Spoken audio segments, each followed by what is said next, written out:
Hoy estamos con Gustavo Petro, colombiano, exalcalde de Bogotá, fue candidato presidencial en Colombia en el 2018 con una muy buena elección y hoy en día creo que es el futuro candidato presidencial en Colombia. Gracias, Gustavo, por estar con nosotros en la pizarra, que se escucha en la Argentina, en el Ecuador, en Bolivia y en España y seguramente en otros lugares. Bienvenido. Bueno, gracias Alfredo por invitarme a tu programa. Un saludo a todas las oyentes y los oyentes que nos escuchan ya en este momento. Y aquí desde Colombia, desde nuestra Bogotá martirizada. Te quiero preguntar antes de nada cómo estás de salud. Sé que has pasado la COVID y cómo te encuentras y si lo llevas mejor la COVID que el intento de Uribe de asesinar a la gente. Bueno, pasé mi enfermedad, incluso con hospitalización en Italia, bajo protocolos italianos. Muy difícil, digamos, porque estar encerrado, confinado en un país extranjero, incluso con idiomas extraños, porque no manejo el italiano, es difícil. Ahí me acompañé de mi esposa Verónica, que enfermó también, pero salió muy bien, de mi hija Antonella, que estaba estudiando allá. Y difícil, peor fue regresar. Sin puedo, me costó trabajo, dinero, esfuerzo, es difícil, digamos, moverse en el mundo de hoy. He llegado a Colombia y me coincide mi llegada con un estallido social eh, que pues no ¿Cómo, estaba en mis cómo le cuentas, explicas, digamos. Gustavo, a la gente de Argentina, de afuera, que incluso una buena parte de los medios de comunicación internacional ponen protestas sin explicar las razones? A veces le llaman vándalos, a veces violentos. ¿Cómo le explica si solo se debe a una protesta como consecuencia de un basta ya, una reforma tributaria, o si eso es la gota que colmó el vaso de algo más? ¿Cómo le explicaría a un ciudadano o ciudadana argentina, ecuatoriano, español? Explotó, digamos, un proceso, ¿no? Eso no es de un día.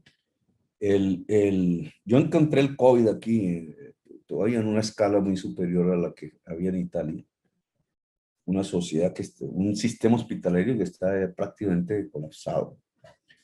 Eh, pero el gobierno decidió presentar esa reforma tributaria y centenares de miles de personas, aún sintiendo el temor del COVID, el miedo fue inferior a ese virus que la indignación que causó el hecho. Pero es un resumen, la reforma tributaria tiene que ver con un resumen de políticas públicas del gobierno de Duque, incluso de antes, que, digamos, termina colmando la paciencia de la sociedad colombiana en casi todos sus estratos y de manera muy mayoritaria. Y es básicamente una política que está definida por una ortodoxia neoliberal profunda, por eh, un modelo económico que solo vive de extraer petróleo y carbón, que también llega a su final, y por nada como sustituto, es decir, por una ausencia de política para poderle plantear a la sociedad colombiana una salida viable de corto plazo incluso. Esa ortodoxia neoliberal los lleva a sobreendeudarse, los lleva primero a desfinanciar el Estado. La reforma tributaria del 19 para tratar por la vía de mejorar la rentabilidad de las corporaciones petroleras, carboneras y financieras, de superar el hecho de que el precio se desplomaba. Eh, y entonces desfinancian el Estado en el 19.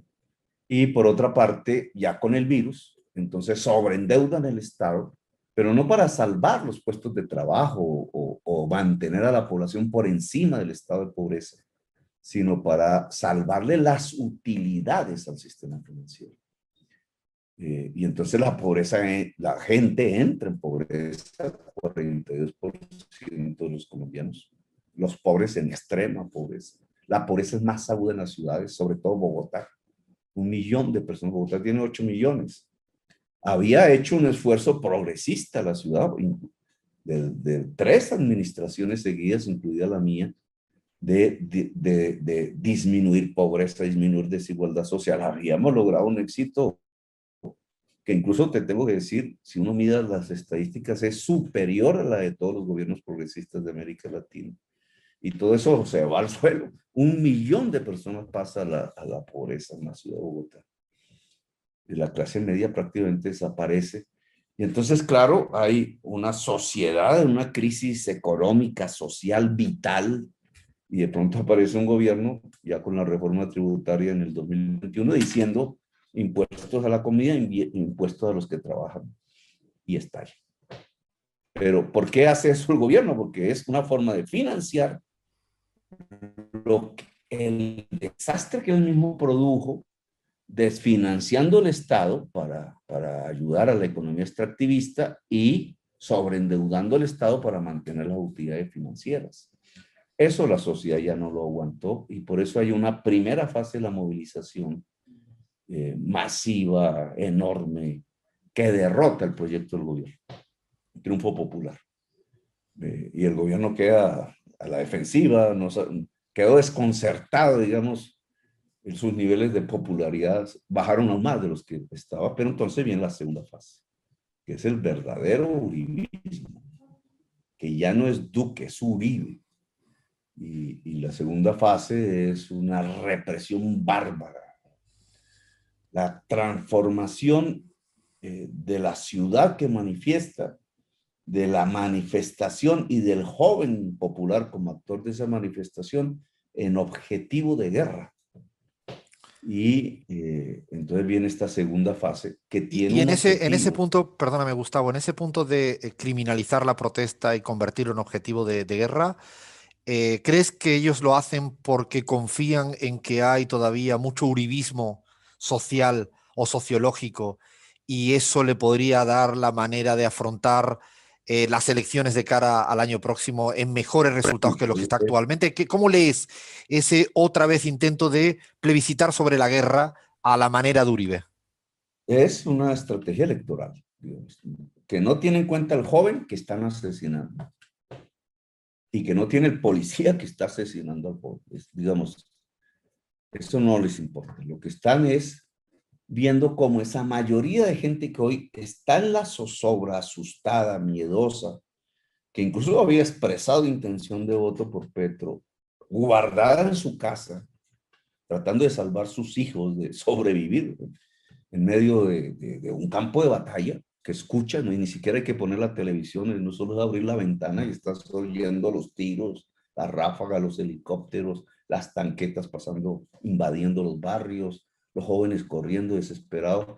Y entonces ellos que ya tienen esa lección, que cuando existía la FARC, la guerra, usaban ese miedo para sacar sus votos y eran mayoría electoral. Entonces, ahora tratan de ver si se reproduce la experiencia que ya tuvieron, y es que el miedo lleva a votar por la extrema derecha. ¿Es una doctrina militar actualizada en siglo XXI? Lo que está hoy en día intenta plantear Uribe. Es lo que vimos ya en YouTube, alcanza uno a ver. No, nosotros no conocíamos nada de eso, ningún colombiano sabía de las conferencias que se estaban dando en la escuela de guerra de chilenos, de hijos de Pinochet, digamos, ideológicos. Y las descubrimos ahora. Es un capítulo especial, porque obviamente esto no se mueve en la opinión pública realmente. Ha alcanzado ya a salir a la prensa colombiana. Pero Alexis López Tapia, digamos, va como conferencista a la cúpula militar a enseñarle una nueva teoría que de pronto aparece en un trino de Álvaro Uribe Vélez. Es que conocemos el asunto. Es la teoría de la revolución molecular disipada. Al principio me dio risa, dije, este Yo señor se jamás había volvió loco. escuchado ese término y estoy seguro que ni en la Argentina ni en muchos lugares de la región conocen ese término. Chile, yo creo, pero cuando uno va a la red, a ver qué es eso, pone ahí en el internet, resulta que sí hay una teoría de eso. Y la tiene un señor neonazi. Ese señor aparece en fotos con las vásticas, o sea, no estamos hablando de un epíteto hacia una persona derecha, sino de un señor que explícitamente ha hecho una vida alrededor de las tesis nazis, inteligente al parecer, un lector, digamos, no es no es un ignorante total. Lo que pasa es que es un filósofo de bajo nivel.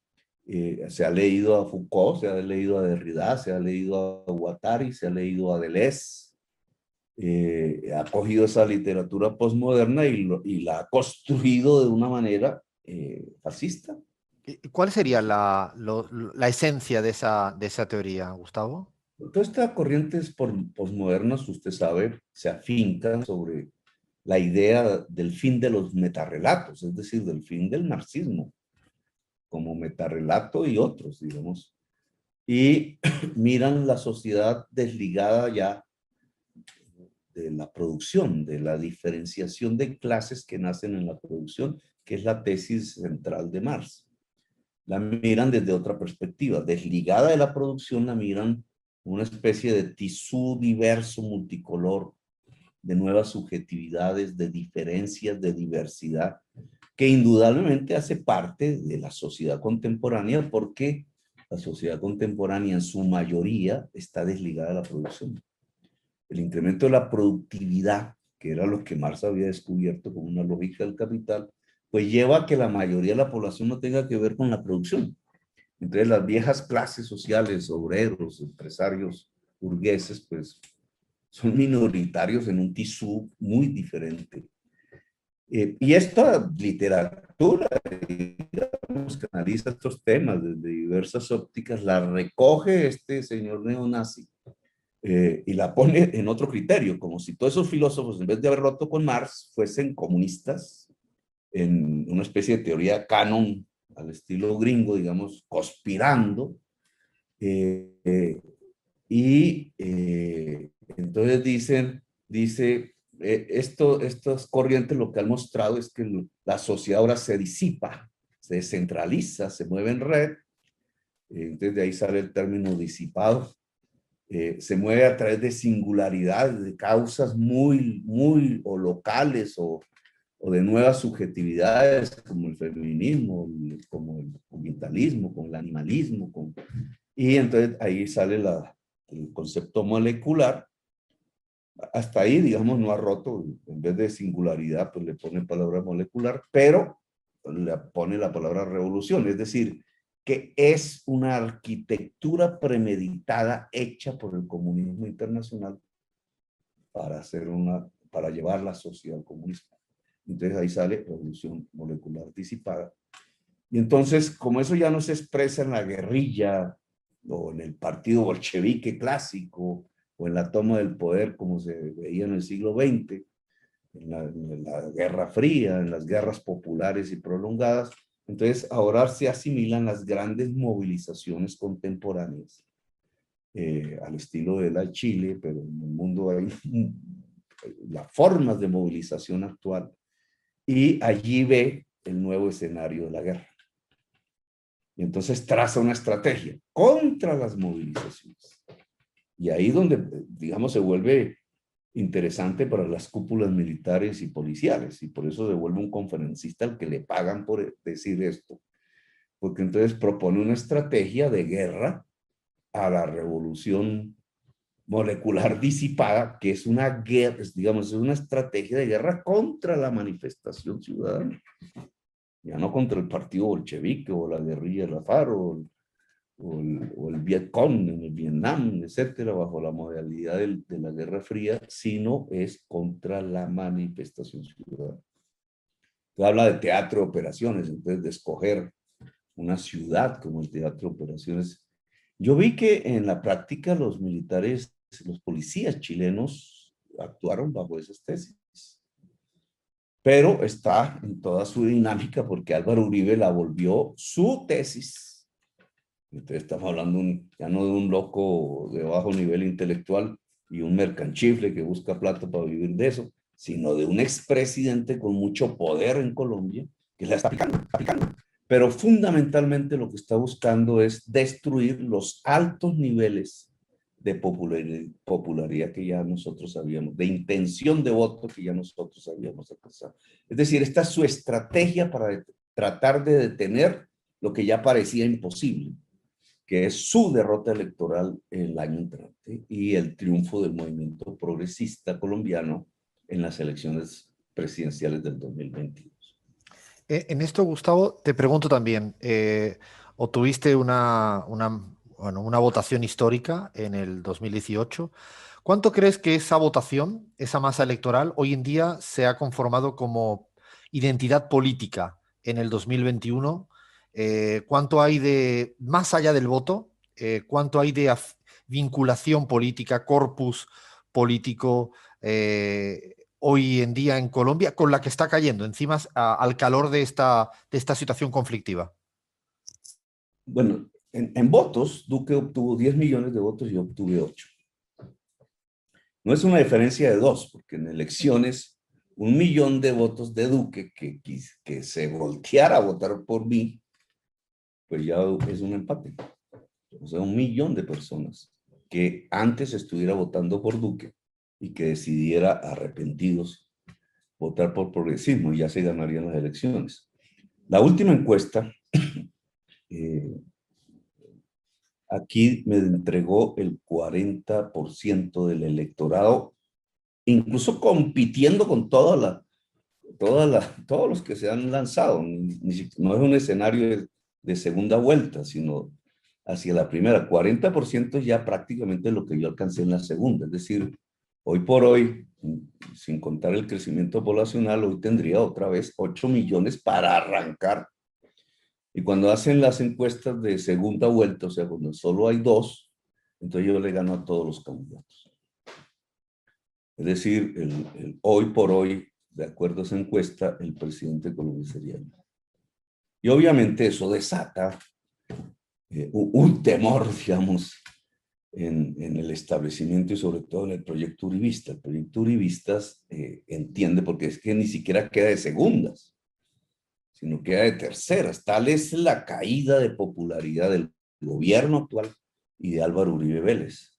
Entonces, su salida no es propiamente política, la discusión de propuestas, la competencia para seducir la población, sino que ellos han llegado a la conclusión de acciones, digamos, dramáticas para poder reconquistar una mayoría. Que hoy no tiene. ¿Hasta dónde llegarían? ¿Hasta dónde crees que podría llegar Tienen Uribe dos. y el establecimiento colombiano para impedir justamente el escenario que hoy en día dan todas las encuestas prácticamente con un consenso en torno a que tú serías el próximo presidente del país? Ellos tienen dos opciones, digamos, una dura, llamémosla así. Ambas son duras, pero una redura. El quiebre institucional, un golpe de Estado, bajo figuras diferentes, pero es impedir que haya elecciones el año entrante. Lo intentaron por vía legislativa, ellos presentaron proyectos tratando de aplazar las elecciones. Pero este escenario nuevo de zozobra les permitiría estados de conmoción interior y alguien, digamos, toda la cúpula militar fue cambiada. Había una cúpula militar que había hecho el acuerdo de paz con las FARC, por ejemplo. Todo ese generalato, coroneles lo sacaron, fue depurada. Y la cúpula militar actual y de la fuerza policial es profundamente uribista. No es de Duque, es de Uribe. Uribe hoy tiene 4 ministerios. El que maneja el dinero, que es Hacienda, que es de donde sale todo este desastre económico, Carrasquilla. El que maneja las armas, que es Defensa, tanto policía como ejército. La Cancillería, es decir, las relaciones exteriores del país, y gobierno, o sea, el manejo de la política interna. Son los ministerios estratégicos. Esos no son de Duque, son de Uribe. Es decir, el hombre que tiene hoy el poder en Colombia se llama Álvaro Uribe Vélez, subjudice, porque está en un proceso judicial. Y él es el que está construyendo la estrategia, incluso contra Duque, que no tiene la capacidad de hacer ni siquiera este tipo de análisis que estamos haciendo aquí, el presidente. Entonces, sacrificar a Duque no es un problema para ellos. Ahora, obviamente eso, ellos saben que entonces hay un campo internacional, hay una serie de circunstancias, el cambio de política en los Estados Unidos, etcétera, que los acobarda un poco en tomar esta decisión, pero es una decisión, digamos, es una línea, una política que está ahí. Pero ¿qué En pensarían en general, ese escenario ellos? En este escenario, una vez sacrificado Duque, ¿piensas que irían a un gobierno transitorio militar, pensando en una cosa incluso casi de siglo XX incrustado en el siglo XXI? sí, algo así, algo así. Puede ser la fórmula vicepresidencial, que le han impedido renunciar, porque la fórmula vicepresidencial es la señora Marta Lucía Ramírez, también de Uribe. Eh, y ella aspiraba a recoger todo el uribismo bajo su candidatura presidencial. En las encuestas la ponen de terceras. Realmente dentro del uribismo sería la más capacitada y la que más influencia tendría en la sociedad. Y no la han dejado renunciar, porque ella tendría que renunciar para hacer eso. Precisamente porque están pensando que si Duque hay que sacarlo, entonces ella es la que tendría que asumir, pero ya estaríamos en un golpe institucional. ¿Y esto podría modificar el calendario electoral, Gustavo? Constitucionalmente no es posible. O sea, para hacerlo, claro, podrían modificar la Constitución vía Congreso y tienen las mayorías en el Congreso, pero esas mayorías, para hacer ese paso, tendrían que ser mucho más sólidas que las que hoy hay. Y los tiempos no están dando. Ayer hubo un hecho que es sintomático en este sentido, porque se reunió en la Casa de Nariño, el Palacio Presidencial, Duque, con las dos cortes fundamentales, el Consejo de Estado, la Corte Suprema de Justicia y la Corte Constitucional. Eh, unas minorías de esas cortes hoy se rebelaron contra eso, bajo el principio de la independencia de poderes, pero las mayorías fueron y firmaron un comunicado de apoyo a Duque, que ya deja el sabor, porque si la Corte Constitucional está en manos del uribismo, pues un proceso de postergación de las elecciones podría darse con su aval. Entonces, digamos, sí hay un camino hacia allá, digamos, se está construyendo un régimen que podríamos llamar es un régimen dictatorial.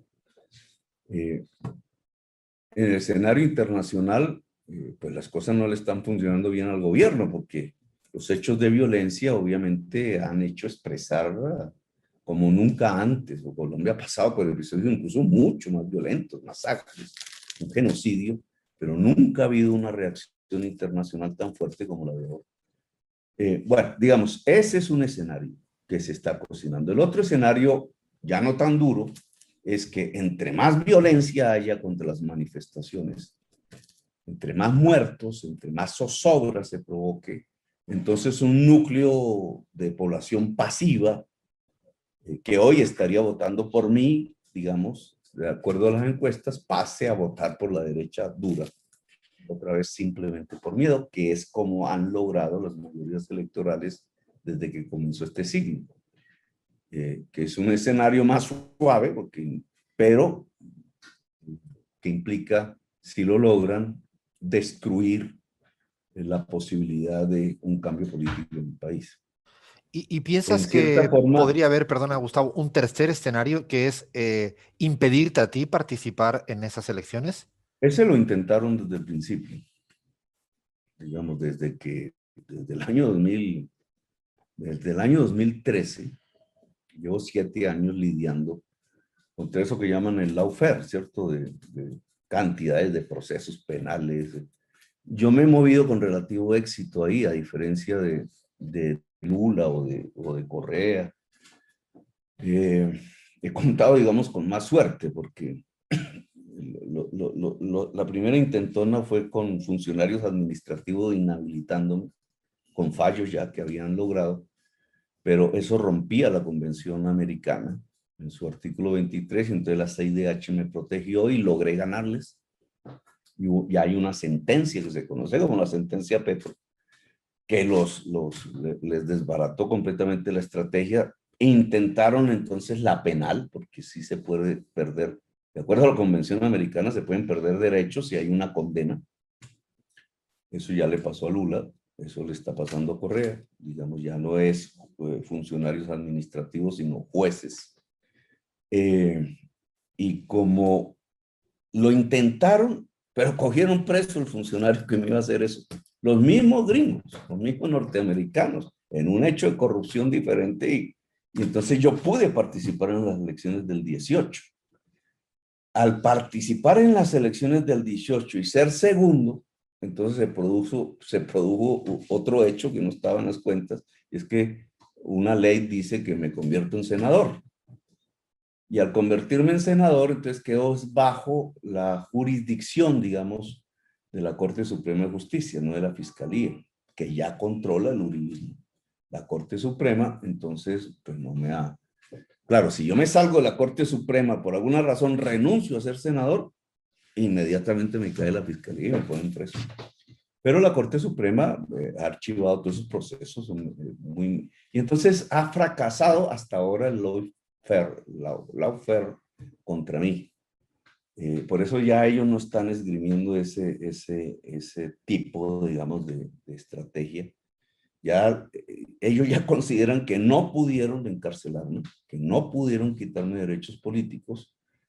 Mi movimiento no tiene personería jurídica, o sea, han logrado algunas cosas, pero mientras el movimiento de Uribe tiene unos 30 millones de dólares de financiación, nosotros tenemos 0. Son condiciones completamente desiguales, pero no pudieron ponerme preso. Entonces, ya el siguiente escenario, pues ya está en estas circunstancias, es o golpe institucional o lograr que la población vía la zozobra profunda cambie su intención de voto a favor de ellos. Es lo que se está desarrollando en este momento. Una cuestión también para explicar hacia afuera, has creado una alianza entre muchas corrientes llamada Pacto Histórico, con el objetivo de llegar a la legislativa de manera conjunta. Dos cuestiones. Una, ¿piensas que esa alianza te dará para las presidenciales? Y la segunda, si te toca ceder mucho o si es difícil dentro de la heterogeneidad que puede haber dentro del pacto histórico, porque incluso tienes a algunos aliados que vienen del santismo. No sé cómo, como frente, y digo que es una discusión también para América Latina, ¿cuál es tu experiencia al menos hasta por el momento y cómo lo ves hacia adelante? Mira, yo también tengo una especie de Yacu Pérez, a la ecuatoriana en Colombia, que es lo que aquí se autodenomina centro. Ellos votaron en blanco muy similarmente a Yacu Pérez en el 18. No fue que determinaran el triunfo de Duque, pero digamos hay algo similar, digamos, que está jugando en el escenario actual y que están tratando las estrategias de hacer crecer, precisamente para que no podamos llegar a la presidencia. La diferencia con Yacu Pérez es que el movimiento indígena y todo el ambientalismo, digamos, estás con nosotros, porque nosotros logramos vía nuestra propuesta de salir del extractivismo, pues unos puentes de comunicación con todo este tipo de corrientes de pensamiento, de acción y de gente que está creyendo realmente en esto. Entonces, digamos, ellos intentan hacerlos alrededor de las clases medias, diciendo que yo soy castrochavista, que viene la expropiación. Bueno, entonces, tener como una alternativa suave, muy bien financiada, pero las encuestas muestran que esa estrategia no está funcionando. Es decir, que voy muy lejos, digamos. Ahora, obviamente ir más lejos, es decir, conseguir la mayoría electoral de Colombia, tiene, sí, como dos caminos no necesariamente contradictorios, que uno es profundizar en lo popular. Ahí estoy en plena competencia con el uribismo, porque el uribismo con el dinero público está construyendo un sistema neoclientelar alrededor de la política anti-COVID. No lo han logrado hacer suficientemente poderoso como para que no sea yo la mayoría de los sectores populares, pero indudablemente está ahí, una gran masa. Esos son billones, incluso La reforma tributaria que presentaron, uno de sus objetivos era financiar un mayor nivel de política neoclientelar para tratar de conseguir la mayoría popular. Ahí estamos en disputa. Yo tengo las mayorías populares en este momento. Incluso ellos han perdido un sector que no deja de ser estratégico, que son las comunas populares del Medellín, que siempre fueron adversas a mí vía terror y fueron siempre uribistas vía terror. Ahí estamos hablando de grupos armados en las calles y las movilizaciones de ayer, de antes de ayer, son inmensas. Es un hecho emocionante para quien conozca Colombia, porque allí lo que habían eran disparos nocturnos desde hace años, controles territoriales armados mafiosos, y de pronto ves una sociedad popular, digamos, como liberándose, como emancipándose. O sea, en chorros, digamos, saliendo de esas comunas. Pero, bueno, ese es un campo en disputa, y el otro campo en disputa es la clase media, el pequeño y mediano industrial, empresario. Y aquí los liberales son más fuertes, digamos. Y los liberales votaron por Duque la vez pasada. Yo creo que le dieron el triunfo a Duque, más que estos sectores que llaman del centro. Y hoy, una alianza progresismo-liberalismo sería la victoria en primera vuelta. Y entonces allí también hay otro campo en disputa. Ese liberalismo que sí, que no, digamos. Esas son las circunstancias hoy de la lucha política. Si el liberalismo hace alianza con el uribismo, lo fortalece indudablemente. Pero si hace alianza con nosotros les ganamos en primera vuelta. Antes de ir terminando en preguntas más cortas, otra de las cuestiones es la relación de un potencial presidente Gustavo Petro con el gobierno de Estados Unidos, con el Grupo de Lima. ¿Qué le dirías tú a la ciudadanía del proyecto internacional de Gustavo Petro de cara a esos factores que siempre además son objeto de debate en Colombia y en América Latina? Bueno, con el gobierno de Estados Unidos, el Estado norteamericano, es también diverso, ¿no? Nosotros tenemos una buena relación desde hace bastante tiempo con lo que allá llaman el progresismo dentro del Partido Demócrata, es decir, la corriente de Sanders, en más amplios términos, lo cual permite un diálogo con el gobierno, digamos, sabiendo que el gobierno tiene fracturas con esa corriente, pero digamos, hay las posibilidades de un diálogo. Pero allí también están pues los núcleos duros que han mantenido la política colombo-estadounidense vigente, que no es más sino fumigación y lo que llaman la guerra contra las drogas, y todo eso ha fracasado, pero eso sustenta una burocracia y unos negocios muy grandes, y entonces eso quiere permanecer.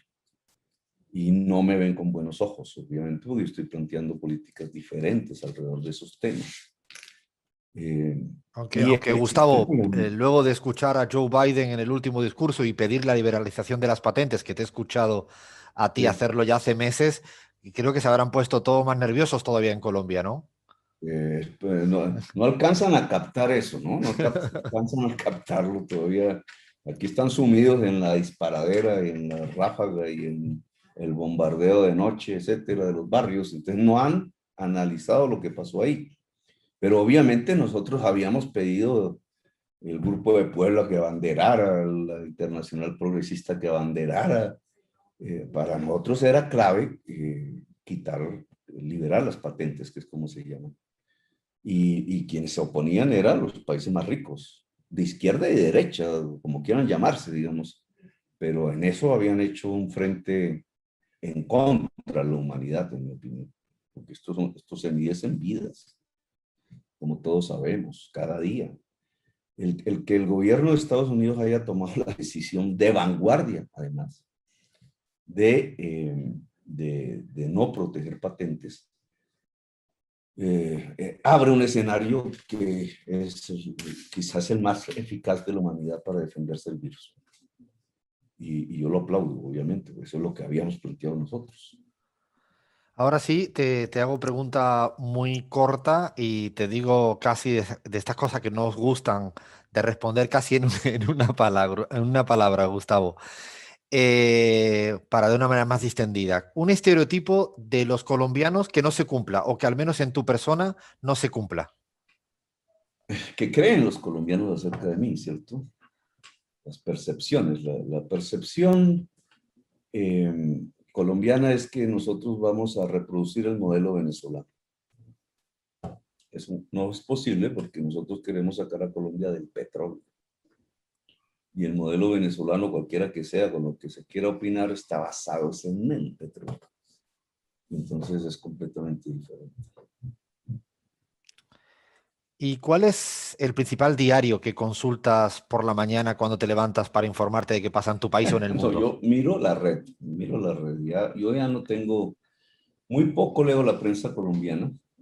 Es muy manipuladora, demasiado, digamos. No, no sé si así, habría que hacer un comparativo de esos grados de manipulación a ver quién gana, pero ya para mí es excesivo. Entonces trato de mirar las redes obviamente tienen el peligro del fake news, pero a través de las redes miro prensa internacional y ahí logro tener, digamos, mis fuentes de información. Y los estados de ánimo de la población también los voy midiendo vía redes. Y por eso sé de esta alarma, ese, digamos, ese ciudadano que no sale a la calle, la mamá del joven que sale a la calle y que obviamente vive un estado de zozobra profundo si su hijo va a llegar vivo. Eh, ¿Cómo esa zozobra la conduce a una toma de posición política? Ese es el punto, digamos, que yo quiero medir. Porque uno en estas confrontaciones sociales, claro, uno se ponen al lado del policía, otros se ponen al lado del joven corriendo en la calle, pero el gobierno, no, digamos, la derecha colombiana, el poder en Colombia no está pensando ni en lo que le pasa a ese joven, ni qué piensa, ni si se murió, si no se murió, no importa nada, ni tampoco en el policía que lo está persiguiendo, no. La lógica del colombiano está de la lógica del poder en Colombia está pensando en los que se quedan dentro de la casa pasivamente y lo que va pasando por sus mentes. Ahí saben que están las mayorías electorales.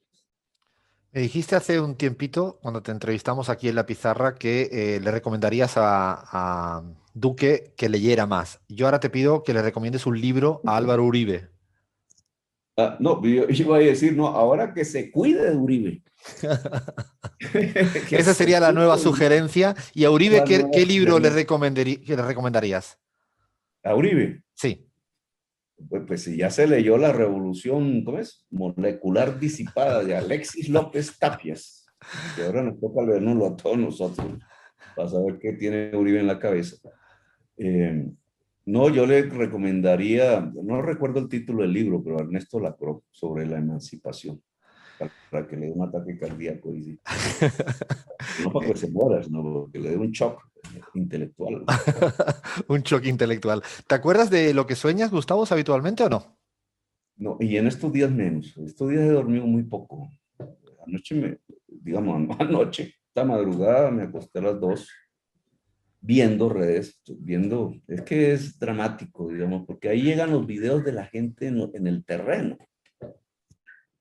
Hay una jovencita agonizando en una calle de un barrio popular, tirada, con un tiro en la cabeza. Ella ni siquiera se nota que estaba en marcha ni nada. Eh, uy, eso es dramático. El que explore las redes, están censurando los videos, pero pueden ver esos videos, es drama, es una guerra contra gente desarmada.